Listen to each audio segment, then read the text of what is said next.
कानः सरस्वती वाजिनीवती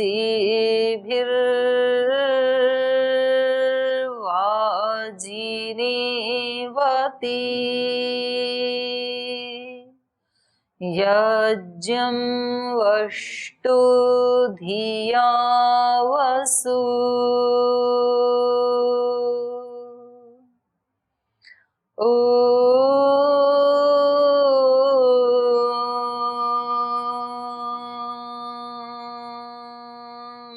अग्न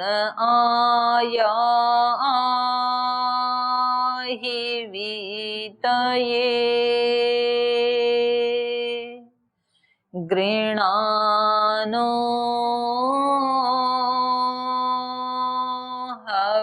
हव्यदातये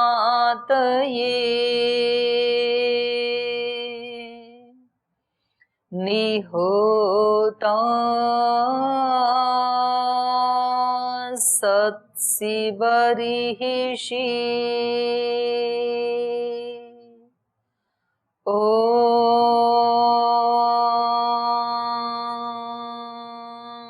शान्ति शान्ति शान्तिः।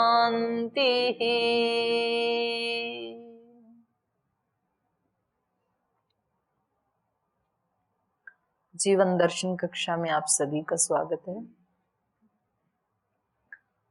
छांदोग्य उपनिषद का सप्तम प्रपाठक और चर्चा चल रही थी कल श्रद्धा के बारे में, क्योंकि जैसे ही शाश्वत सुख के लिए नारद सनत कुमार ऋषि के पास जाते हैं तो वो उनको जो दैनिक हम जीवन जीते हैं और उसमें जिन बाह्य स्थूल शक्तियों के साथ हमारा संपर्क होता है या हमारी व्यक्तिगत जो सूक्ष्म शक्तियां हैं, मन, बुद्धि, चित्त आदि, संकल्प आदि, तो उन सब के बारे में बताया कि इन सब जगह तू ब्रह्म को ही देखता हुआ, ब्रह्म की ही शक्तियां हैं ये सब। क्योंकि आत्मा का स्वरूप तो क्या है? आत्मा क्या है? निर्लिप्त है, उसको कुछ भी अटैच नहीं हो सकता है, उसका अपना जो स्वरूप है। तो जो कुछ भी हमारे पास है ये सब क्या है? ईशावास्यम इदम सर्वम, सब परमात्मा का है ये। चाहे शरीर है, मन है, बुद्धि है, इंद्रियां हैं, पृथ्वी है, पेड़ पौधे हैं, जल है, वायु है, आकाश है, नक्षत्र हैं, नदियां हैं, पर्वत हैं, अन्न हैं, औषधियां हैं, हमारे विचार हैं, कुछ भी है जो भी दिखाई देता, आत्मा के अतिरिक्त जो कुछ भी है वो सब क्या है? ईशावास्यम, भगवान के द्वारा बना है, भगवान का है, भगवान के लिए है, भगवान ने ही बनाया ये। तो कुछ चीजें हमें व्यक्तिगत दे दी, शरीर हमारा व्यक्तिगत है, इस पे किसी दूसरे का नहीं है, हम इसको कैसे भी यूज करें। लेकिन हवा के ऊपर हमारा व्यक्तिगत अधिकार नहीं है, इंद्रियों के ऊपर हमारा व्यक्तिगत अधिकार है, सूर्य के ऊपर हमारा व्यक्तिगत अधिकार नहीं है, अपने विचारों के ऊपर, बुद्धि के ऊपर, मन के ऊपर, संकल्पों के ऊपर हमारा व्यक्तिगत अधिकार है, हम कैसे भी उठाएं। लेकिन संसार में क्या हो रहा है उस पे हमारा व्यक्तिगत अधिकार नहीं है। यहाँ कुछ लोग शाकाहारी भी मिलेंगे, कुछ मांसाहारी भी मिलेंगे, कुछ योग करने वाले भी मिलेंगे, कुछ भोग करने वाले भी मिलेंगे, वो सब मिलेंगे। तो ये बता रहे हैं कि आप जहां जहां भी आपके जीवन में प्रयोग होने वाली जो शक्तियां हैं, बाहर की या अंदर की, उन सब को ब्रह्म के रूप में ही देखो और ब्रह्म के रूप में ही उनकी उपासना करो, तो सुखी हो जाओगे। सुखी होने का सूत्र बता रहे हैं। सुखी होने का सूत्र क्या है? सब जगह ब्रह्म की ही सत्ता को स्वीकार करना। तो उपनिषद के शुरू में ही बता दिया था, ईशावास्यमिदं सर्वम, सब भगवान का है, उस रूप में स्वीकार कर लो, सुखी हो जाओगे। अपना अपना मानोगे, मेरा मेरा मानोगे, और फिर वो तो नष्ट होना ही है, नश्वर है, तो दुखी हो जाओगे, छिनेगा तो दुखी हो जाओगे फिर आप। तो इसलिए आप भोग तो कर लो, लेकिन उस पे अधिकार मत जमाओ। अधिकार जमाने से दुख आता है। गीता में पढ़ोगे तो बोलेंगे आसक्ति से दुख आता है, उपनिषद की भाषा में कहेंगे तो तेन त्यक्तेन भुंजी था माँ गृध कस्य सिद्ध धनम, किसी दूसरे का धन है ये तो इसका तुम लोभ क्यों करते हो, लालच क्यों करते हो, तुम प्रयोग कर लो। और हमारी तो समस्या ही यही होती है जीवन की, एक जो पॉजेसिवनेस का भाव होता है। तो बच्चे अपने माँ बाप के ऊपर अधिकार कर लेते हैं। अगर एक पेरेंट्स अपने बच्चे को छोड़ के किसी दूसरे बच्चे को यदि प्रेम से बोले, उसको खाना खिलाए, तो अपने वाला नाराज हो जाता है कि तू तो मेरी माँ है या इसकी माँ है। ऐसे कभी हो जाता है घर में, जैसे किसी रिश्तेदार के बच्चे को भी लाया है और अपने वाला भी बच्चा रिश्तेदार वाले बच्चे का थोड़ा भी ख्याल रखे माँ, तो अपने वाला बच्चा नाराज हो जाता है, उसको लगता है माँ तो मेरी है केवल। और माँ को अपना वाला बेटा उसको छोड़ के अगर किसी पड़ोसिन का ख्याल रखने लगे तो माँ नाराज हो जाती है, अच्छा ये तो तेरे लिए पूज्य हो गई। और हम ऐसे ही हैं, मित्र मित्र के ऊपर अधिकार रखता है, ये मित्र मेरा है, और जिसके साथ मेरे विचार नहीं मिलते ये उसके साथ बातचीत कैसे कर सकता है।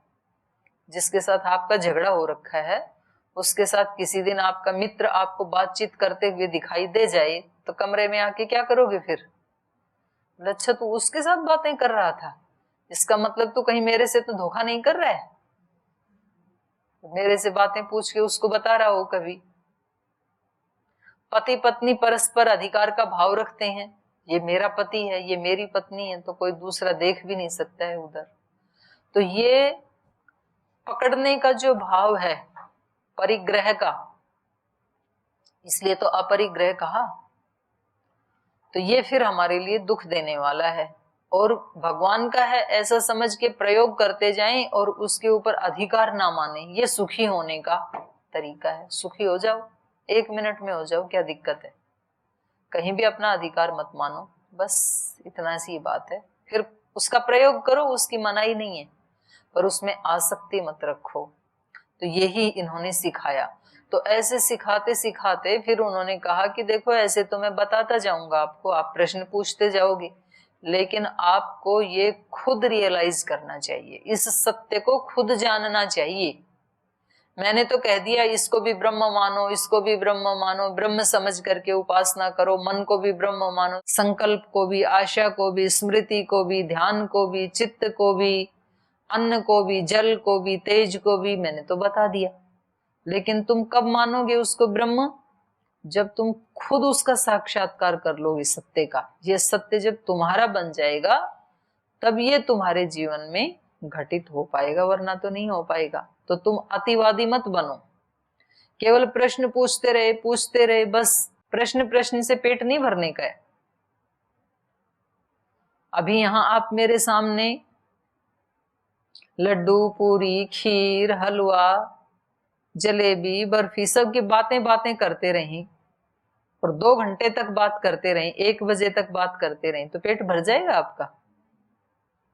कितने भी मैं बढ़िया से बढ़िया व्याख्यान दे दूं खाने के ऊपर, पेट नहीं भरने वाला है। वो तो वहां जाके जब खाएंगे तब पेट भरेगा। तो सत्य को केवल प्रवचन में सुनने से, केवल शब्दों में सुनने से वो सत्य हमारे लिए सुखदायी नहीं होगा, क्योंकि ये सुख की खोज में है। नारद तो कह रहे हैं भाई तू केवल प्रश्न मत पूछता रहे, अब तू सत्य को खोजने में अतिवादी बन।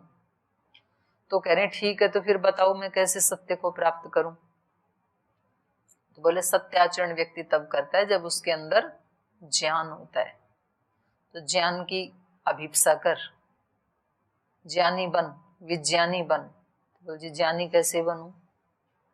ज्ञानी तब बनता है जब व्यक्ति मनन करता है, अच्छे बुरे के ऊपर चिंतन मनन करता है। इसलिए कम से कम सन्यासियों को, ब्रह्मचारियों को 1 घंटा तो ऐसे कहीं भी एकांत में, ग्राउंड में, किसी खुले स्थान में कहीं भी बैठ करके और उसको चिंतन मनन करना चाहिए कि मेरा लक्ष्य क्या है, मेरा सपना क्या है, मेरा टारगेट क्या है, मेरा गोल क्या है, यहाँ क्यों आया हूं, क्या कर रहा हूं, उसके लिए प्रतिदिन मैं कितना कंट्रीब्यूट कर रहा हूं। थोड़ा तो रोजाना चिंतन करना ही चाहिए। और उसमें मेरी शक्तियां ही पर्याप्त हैं या कुछ और शक्तियों का भी सहारा लेना पड़ेगा इस सपने को पूरा करने के लिए। और शक्तियों का सहारा लेना पड़ेगा, तो उनको कहाँ ढूंढूं, उनको कैसे बुलाऊं, कैसे उनको अपना सहयोगी बनाऊं।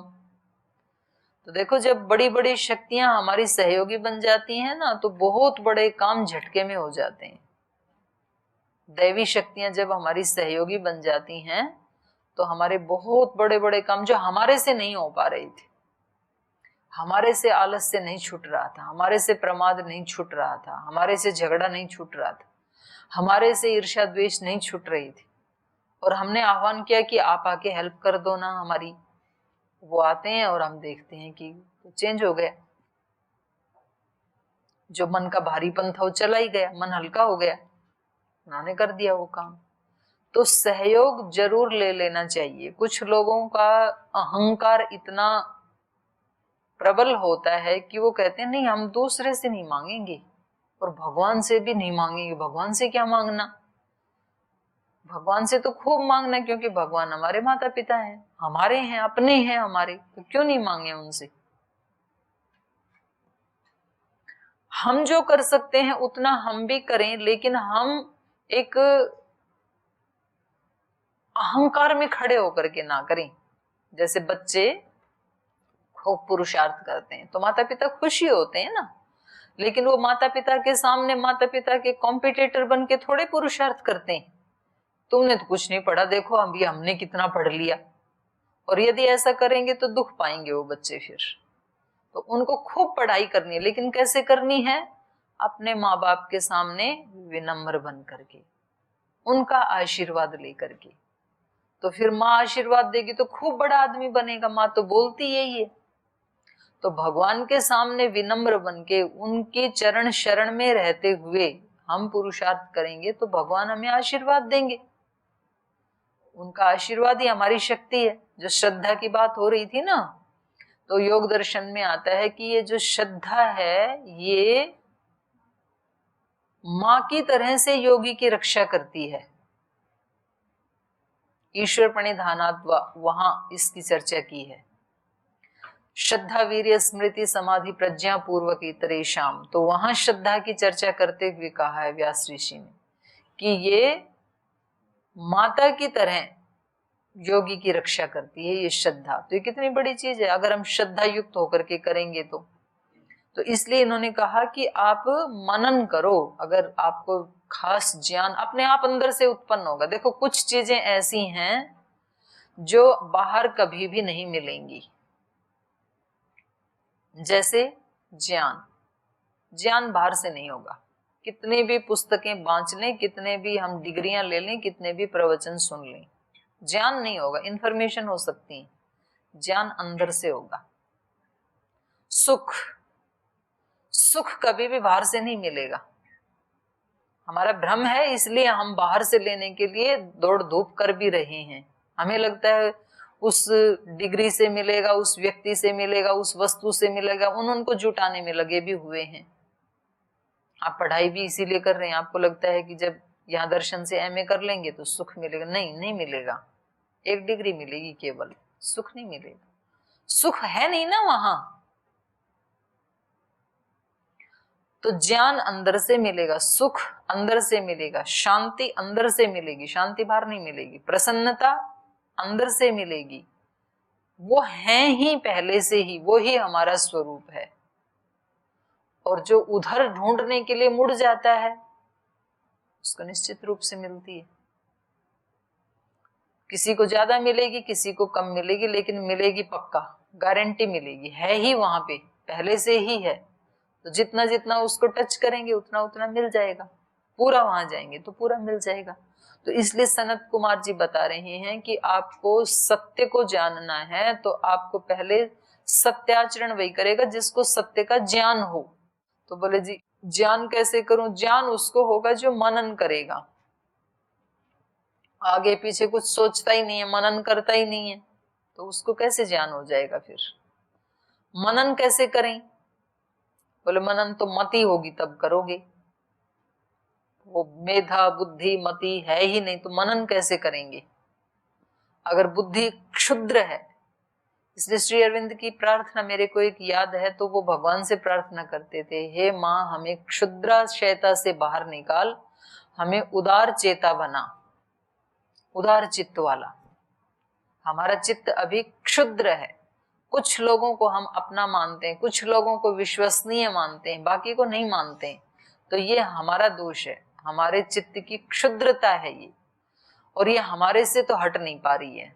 तो इसलिए आप हमें इस क्षुद्राशयता से निकाल करके उदार चेता बनाओ, उदार चित्त वाला। सबके अंदर वही तो आत्मा है और सबके अंदर वही तो भावनाएं हैं। तो हम यदि सबको अपनाएंगे तो वो भी हमें अपनाएंगे, तो ऐसे वो खुलता चला जाएगा। वो है, अपनाने की शक्ति तो है हमारे अंदर, क्योंकि जब हम 3-4 को अपना बना सकते हैं तो फिर 3-4 करोड़ को भी बना सकते हैं। उसका विस्तार ही तो करना है। जब एक व्यक्ति एक मकान में 50 लोगों को बिठा सकता है, तो ऐसे ऐसे मकानों का विस्तार करता जाए तो 50 लाख को भी बिठाया जा सकता है। विस्तार तो करना है। तो ये इसके लिए उन्होंने प्रार्थना की है। तो यहाँ भी यही बताया कि जो मनन करेगा कि मेरे अंदर क्या क्या दोष हैं, तो फिर उसको ज्ञान होगा कि ये मेरे अंदर दोष हैं। तो मनन कैसे करें, वो मति भी तो होनी चाहिए। तो मति की प्रार्थना गायत्री मंत्र में भी है, मति की प्रार्थना अग्नेनय सुपथा वहां भी है, याम मेधाम देवगणः उस मंत्र में भी है।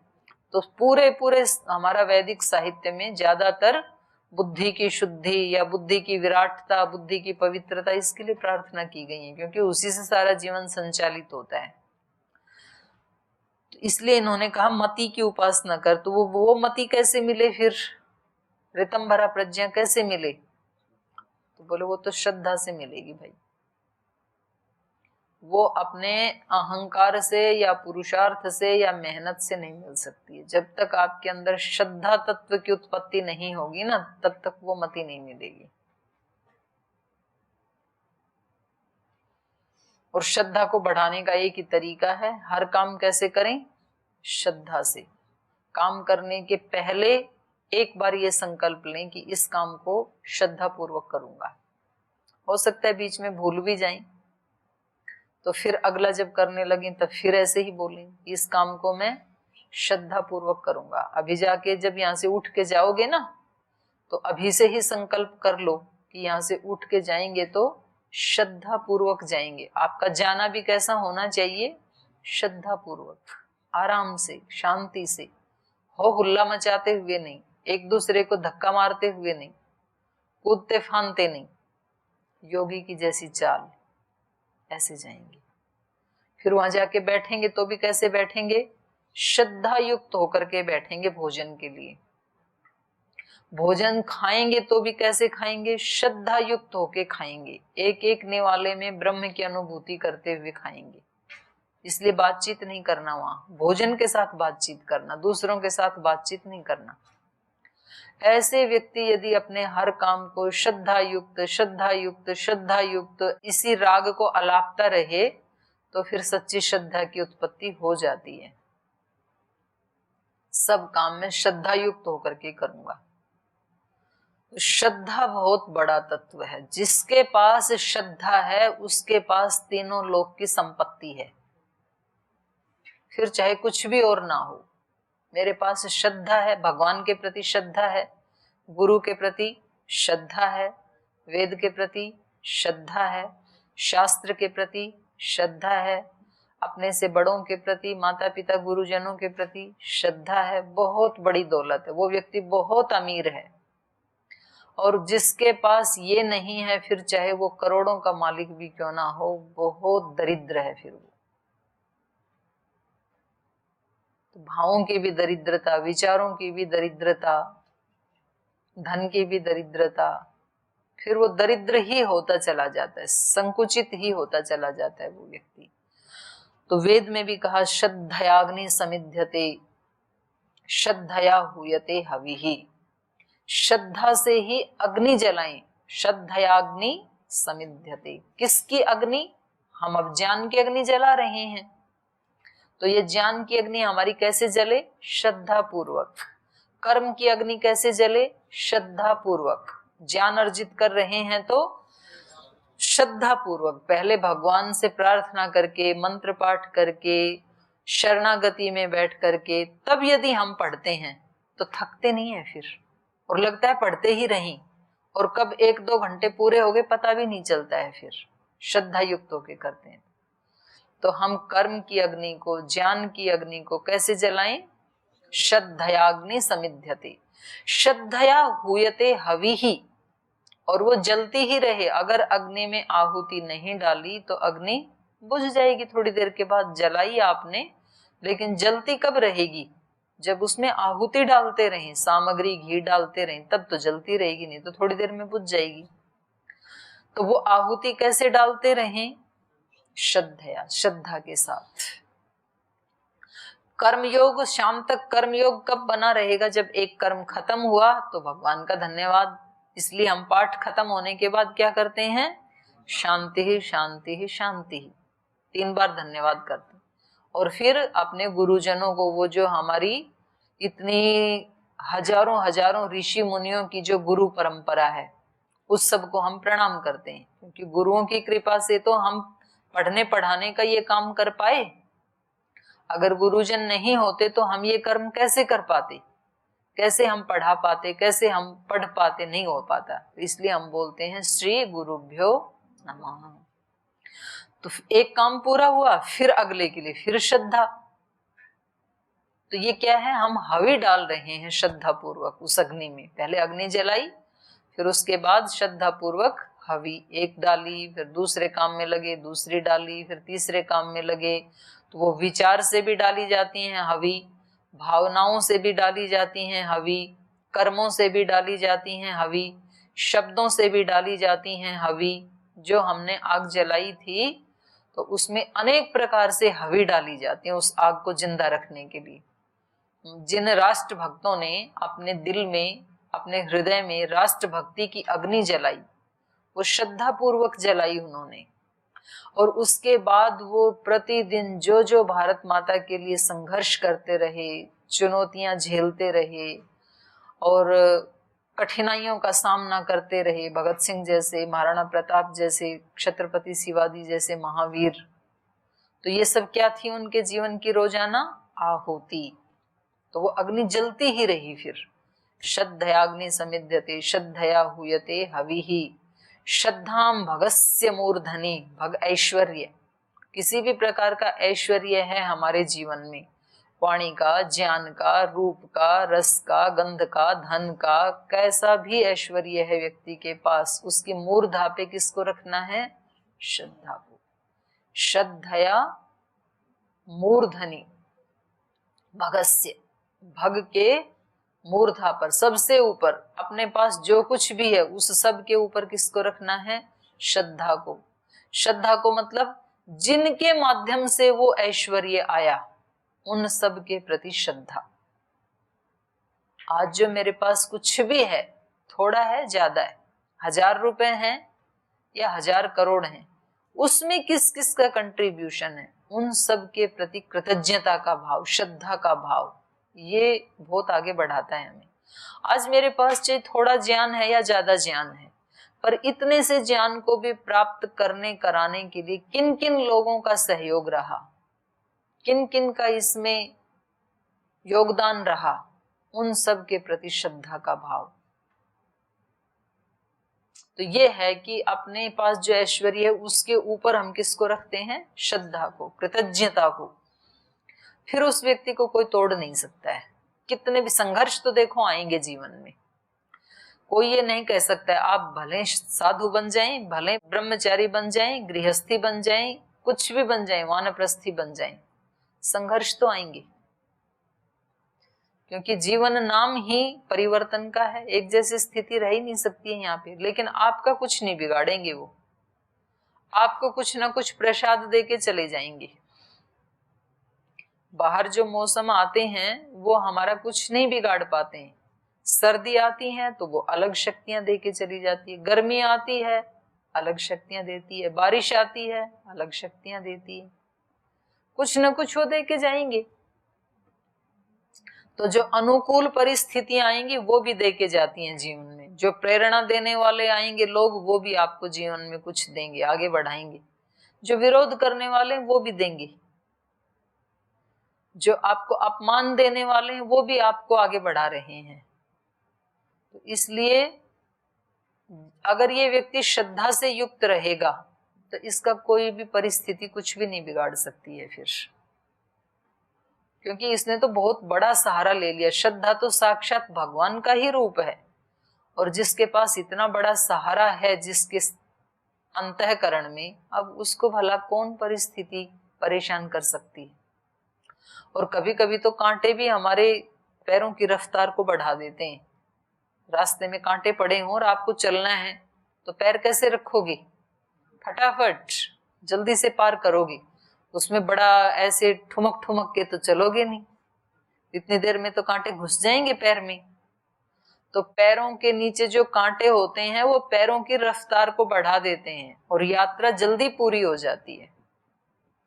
तो ये जो संघर्ष देने वाले व्यक्ति, चुनौतियां देने वाले व्यक्ति हैं, वो क्या करते हैं, हमारे जीवन की यात्रा की रफ्तार को बढ़ा देते हैं, वो तो यात्रा जल्दी करवा देते हैं। जब कष्ट आते हैं तो भगवान को कितना याद करते हैं कि अब तो तेरे सिवाय कोई नहीं है। तो देखो कष्ट देने वाले ने कितना उपकार किया, आप तो भूले बैठे थे, भगवान को याद ही नहीं करते थे, झूल रहे थे अपने झूलों में, और जैसे ही उसने करारा सा एक चपेटा दिया तो तुरंत आप भगवान की शरणागति में चले गए। तो देखो कितनी अच्छी बात है, उस व्यक्ति ने तो आपको से वो सच्ची प्रार्थना करवाई ना। तो इसलिए यहाँ ये बहुत बड़ी बात सिखा रहे हैं नारद को सनत कुमार ऋषि। वे कह रहे हैं कि जब तुम श्रद्धा से युक्त हो जाओगे तो फिर तुम्हें ज्ञान हो जाएगा। तो वो कह रहे हैं ठीक है, मैं श्रद्धा की ही कामना करता हूं, ये श्रद्धा कैसे उत्पन्न की जाए। तो फिर अगला बता रहे हैं, यदा वै निस्तिष्ठति अथ श्रद्धाति न अनिस्तिष्ठन् श्रद्धाति निस्तिष्ठन्नेव न श्रद्धाति निष्ठा तु एव विजिज्ञासितव्येति निष्ठाम भगवो विजिज्ञासे इति। नारद, जब किसी व्यक्ति की किसी के प्रति निष्ठा होती है तब श्रद्धा उत्पन्न होती है। निष्ठा किसको कहते हैं? निश्चयेन स्थिति, निश्चित रूप से जो स्थिर हो जाता है जो विचार, उसको कहते हैं निष्ठा। स्थागति निवृत्तौ, स्था धातु से ही स्था बन गया, स्ट्रू से। तो जब निश्चय हो जाता है, जैसे किसी महिला की शादी हो जाती है तो उस परिवार के प्रति उसकी क्या हो जाती है? निष्ठा। वो उसको अपना मानने लग जाती है। 2 घंटे पहले वो अपने पीहर को ही अपना परिवार मानती थी, शादी होने के 2 घंटे बाद वो कहती है अब मेरा घर वो है, क्योंकि उसके दिमाग ने एक निश्चित रूप से स्थिरता युक्त विचार कर लिया कि अब मेरा पूरा जीवन वहां बीतेगा, इन लोगों के बीच में बीतना है। इसको कहते हैं निष्ठा। जब कोई सन्यासी, कोई ब्रह्मचारी गुरु के पास जाता है तो वो एक पक्का तय कर लेता है, सुख आए दुख आए, अब मुझे इनकी शरणागति में रहना है, इनके साथ रहना है, इस स्थान पे रहना है। वो जो सेवा करवाई, जो भी उसमें बाधाएं आई, जो भी चुनौतियां आई, जो भी संघर्ष आई, जो भी प्रेरणाएं आई, सुख भी आई, सब आएंगे, लेकिन अब मुझे इनके आदेशानुसार जीवन जीना है। जब किसी व्यक्ति का भगवान के साथ संबंध जुड़ जाता है तो कहता है कि अब भगवान जो भी करवाएं मेरे माध्यम से, जहां ले चलोगे भगवान वहीं मैं चलूंगा, जहां नाथ रख लोगे वहीं मैं रहूंगा।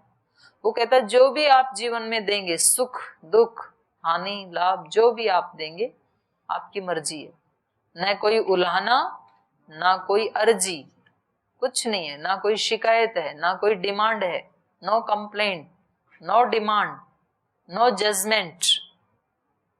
अच्छा है बुरा है ये जजमेंट भी नहीं है। इसको कहते हैं निष्ठा।